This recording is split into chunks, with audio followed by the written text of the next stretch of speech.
could help out a little bit there, Libby. I hope so too. But I don't know, because we've been filming and drinking all day.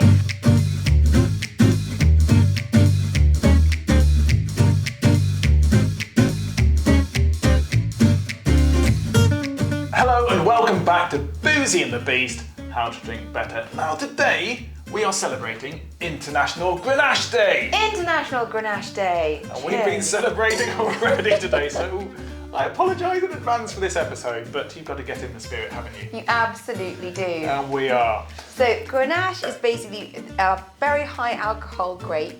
Generally makes high alcoholic wines, whether it's red or white, and it's generally quite full-bodied as well. So you've got Grenache Noir, which most people say Grenache, you think of the red wine. There is also Grenache Blanc for all you white wine drinkers out there. You can grab yourself a Grenache to celebrate today as well, and that also tends to be fuller-bodied, high alcohol, and have the same sort of profile as almost like, I guess, a Chardonnay in texture and where it's from. I know Grenache, I know the name. I've had it quite a lot in sort of rosés, Côte de Provence rosés. It's a staple of those, but I don't know much about it in the rest of the wine world. And I was hoping you could maybe help out a little bit there, Libby. I certainly can. In France, it's known as Grenache, and in Spain, it's known as Garnacha. France and Spain are typically the two countries you think of when you think of this grape. But in fact, it's grown successfully all over the world, as we will come to.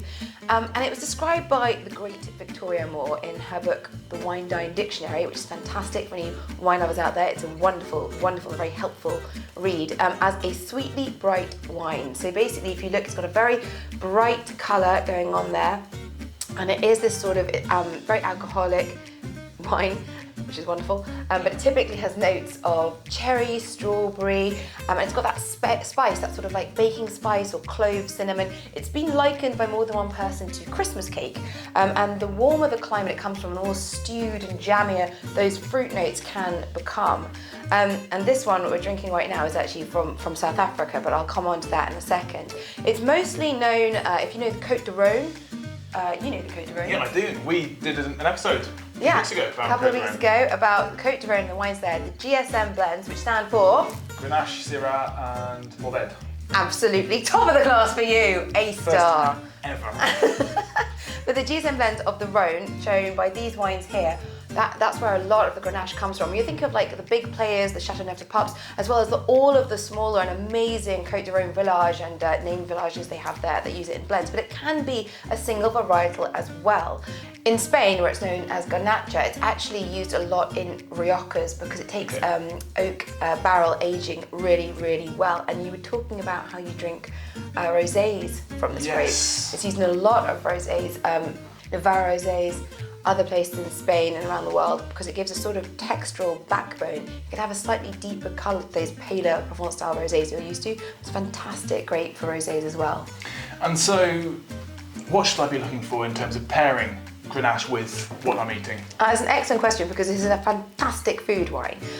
In Spain and France and the old world, it tends to have a more herbal quality, so it'll go really well with your herbal vegetable dishes or herb encrusted meats, that sort of thing. And in the new world, you often have a more of a fruit forward profile, a little bit more spice to it. If you go, California has some very, very cool examples. The Barossa Valley in Australia has some great old vines that create that really concentrated flavour, and that will go with a whole load of stuff actually. It goes really well, particularly if you've got a sweeter sauce on the side, so an apricot chutney, for example, or a sweeter sauce with your meats. But it also goes really well. This was actually told to me by Mark Leroux, whose wine we're about to try. Who are we kidding? We've already tried it, Mark. I've tried it a few times. But we're about to try for you guys. He said that it goes really well with actually vegan dishes in South Africa. Surely the vegan South African dish is the unicorn. I mean, do that. What's a vegan South African? I think it's like chicken. Chicken. Yeah. Okay. Chicken. I think that's a vegan. But he did say that it goes very well with the vegan dishes. Now, the one we're trying today is this is one of my favourites. I absolutely love this. So, anyone who knows anything about me and my love of wine knows that I love South African wine. And South Africa's been going through a terrible time recently with its 4 in a row domestic bans on alcohol. So the more you drink, we're all about this, aren't we? Drinking to do good. The more South African wine you drink, the better. And this is from Waterford Estate. Have you heard of this? I haven't. Have you? Oh, well, it's... Well, I have because you told me I've about rambled on about it. filming, but yeah. So the Waterford Estate is a really iconic South African estate. It's very well known. The head winemaker there is a young, wonderful guy called Rakq Leroux, who I've interviewed a couple of times. And he actually won Young Winemaker of the Year in 2017. He's gone on to start his own label, but he's the... Is that because he's young or the wine's young? Oh, good question. He's quite young. Okay. Boyish. Could be both. He's boyish. Boyishly handsome and such a lovely person. Girl crush. Awkward. Yeah. But yeah, so he's the head winemaker at the Waterford Estate, and this is a beautiful wine that he has made from, it's 100% Grenache.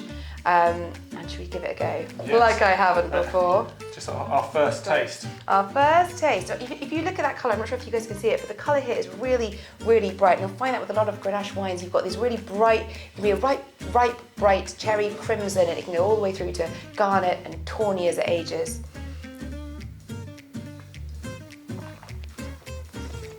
That's really tasty. I'm just trying to find words to fit. I think this is sensational. I mean, I really think this is a sensational wine.